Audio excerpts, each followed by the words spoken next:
Hello दोस्तों, आज हम बात करने जा रहे हैं कि एक अच्छी और सही नेटवर्क मार्केटिंग कंपनी को हमें कैसे चुनना चाहिए। क्योंकि कई बार जो नए नए लोग नेटवर्क मार्केटिंग में जुड़ते हैं उनको बिल्कुल भी समझ नहीं होती है कि एक नेटवर्क मार्केटिंग कंपनी को चुनते समय क्या क्या चीजें देखनी चाहिए। सबसे पहला आपको देखना चाहिए प्रोडक्ट। सबसे पहले हमें कंपनी के प्रोडक्ट देखने चाहिए कि वो लोगों के काम के हैं भी या नहीं।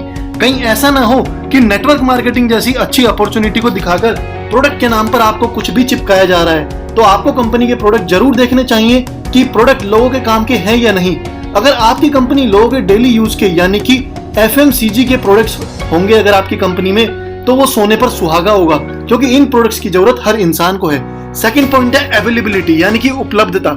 जिस कंपनी के साथ आप जुड़ने जा रहे हैं एक बार आपको ये जरूर देख लेना चाहिए कि उसके प्रोडक्ट्स की उपलब्धता ज्यादातर जगह होनी चाहिए, तभी आप उस कंपनी में एक अच्छा बिजनेस कर पाएंगे। ऐसा ना हो कि कंपनी का ऑफिस दिल्ली में है और पूरे भारत में दिल्ली के अलावा उसके केवल 2 से 3 स्टोर ही हैं, तब भी आप उसमें काम करने में परेशान हो जाएंगे। क्योंकि आपके साथ सबसे बड़ी समस्या यही रहेगी कि सामने वाले के प्रोडक्ट्स को उस बंदे तक टाइम पर कैसे पहुंचाया जाए। क्योंकि अगर आपकी कंपनी के स्टोर भारत में ज्यादा जगह पर हैं, तो इंसान आपके साथ जुड़कर आराम से अपनी लोकेशन के आसपास के स्टोर से सामान खरीद लेगा, या अगर वो ऑनलाइन ऑर्डर भी करेगा तो भी उसको उसका सामान जल्दी मिल जाएगा। अगला पॉइंट है अफोर्डेबिलिटी।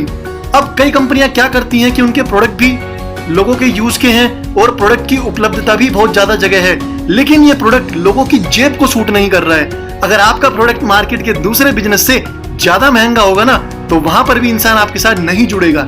इसलिए हमें यह भी ध्यान रखना चाहिए और इसको ध्यान रखकर ही कंपनी को चुनना चाहिए। अगला पॉइंट है क्वालिटी। जो प्रोडक्ट हम सामने वाले को दे रहे हैं उस प्रोडक्ट में मार्केट के दूसरे ब्रांड्स से क्वालिटी भी अच्छी होनी चाहिए। क्योंकि हमारे यहाँ का इंसान अगर प्रोडक्ट सस्ता है भी, उपलब्ध भी ज्यादा जगह है, लेकिन क्वालिटी नहीं है, तो भी प्रोडक्ट मार्केट में ज्यादा बिकेगा नहीं।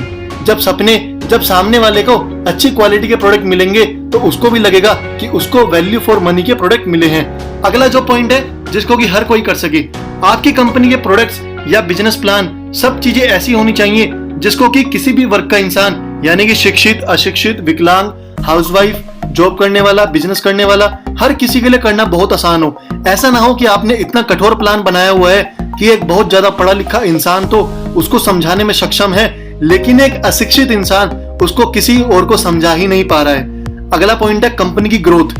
किसी भी नेटवर्क मार्केटिंग कंपनी में जुड़ने से पहले हमें कंपनी की हर फाइनेंशियल ईयर की ग्रोथ को चेक करना चाहिए कि कंपनी ने हर साल अपनी पहले से और ज्यादा ग्रोथ करने के लिए क्या क्या स्टेप लिए हैं। और कंपनी की इस ग्रोथ को हम गवर्नमेंट की ऑफिशियल वेबसाइट पर जाकर भी चेक कर सकते हैं। ये ग्रोथ टर्नओवर वाइज भी हो सकती है या इस चीज से रिलेटेड भी हो सकती है कि कंपनी ने अपने प्रोडक्ट्स और ऑफिस की उपस्थिति को कहां तक पहुंचाया है, या फिर कंपनी में हर वर्ग का इंसान सफल हो रहा है कि नहीं। अगला जो पॉइंट है वो है कंपनी की मैनेजमेंट। कंपनी की मैनेजमेंट का कंपनी को लेकर आने वाले सालों में क्या विजन है, यानी कि आने वाले 5 से 10 या 20 सालों में वो कंपनी को किस लेवल पर पहुंचाना चाहते हैं, और कंपनी की मैनेजमेंट में जो लोग हैं उनका बैकग्राउंड क्या है, यानी कि उस कंपनी की शुरुआत से पहले वे क्या करते थे और उन्होंने कंपनी की शुरुआत क्यों की। ये बहुत बहुत बहुत ज्यादा महत्वपूर्ण है हमारे लिए जानना। अगला पॉइंट है कि कंपनी रजिस्टर्ड है या नहीं। 2016 में जब से मिनिस्ट्री ऑफ कंज्यूमर अफेयर्स की नेटवर्क मार्केटिंग इंडस्ट्री को लेकर गाइडलाइंस आई है, तब से एक चीज और अच्छी हो गई है कि हमें यह पता चल जाता है कि ये कंपनी लीगल है या नहीं। तो जुड़ने से पहले हमें यह भी जरूर चेक करना चाहिए कि मिनिस्ट्री ऑफ कंज्यूमर अफेयर्स में कंपनी रजिस्टर्ड है भी या बस सारी बातें हवाई हवाई ही है। अगला जो पॉइंट है वो है रीपरचेज।